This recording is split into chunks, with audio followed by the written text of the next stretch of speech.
From an early age, Grand Junction's Paul Brown championed golf on his side of the state. He has done it as a superlative amateur player, as an administrator, and as a volunteer coach.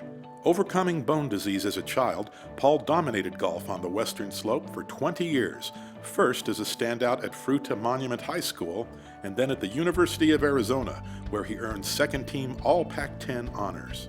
Paul Brown has the finest golf grip I've ever seen. When he puts his hand on a golf club, you can tell he knows what he's doing. Paul was a player. He could maneuver the ball, he could hit it high, low, curve it, do whatever he wanted to with a golf ball, and I've always admired that. Paul Brown truly is one of the good people in golf and good people in the world, and he should be in the Hall of Fame, not because he's a good guy, but because of his golf game, because of his devotion to the game, because of his tremendous dedication to making the game of golf better for everybody. Paul won the Colorado West Amateur Championship 13 times and the CGA Western Chapter title 5 times from 1983 through 93. He has been low amateur in the Rocky Mountain Open 10 times. He won the event's overall title in 1987, becoming the last amateur ever to do so. Paul's accomplishments on the course rival those off it. He served as volunteer on the Colorado Golf Association Board of Governors for 19 years, beginning in 1981, the year he was instrumental in the formation of the CGA Western Chapter. I think probably my fondest memory of Paul is the year that he won the Rocky Mountain Open as an amateur, and he was the first amateur to ever do so. It's a tournament held in Grand Junction every year, and it has pros as well as amateurs.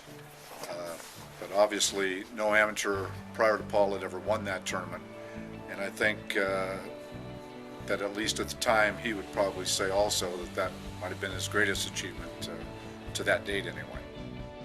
An oil executive, Paul also serves as the volunteer men's golf head coach at Colorado Mesa University since 2010.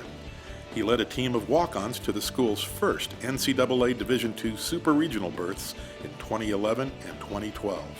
Not a lot of people know this, but Paul came over to Green Gables Country Club and took some private lessons from Paul Runyon, who everyone will remember was very slight of build and somewhat akin to Paul Brown, who's 140 pounds when he's soaking wet.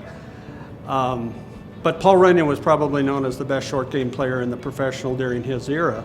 Paul took some lessons from him, and the nickname of Paul Runyon was Poison. And you may or may not know that for some period of time, Paul Brown adopted the name of Little Poison.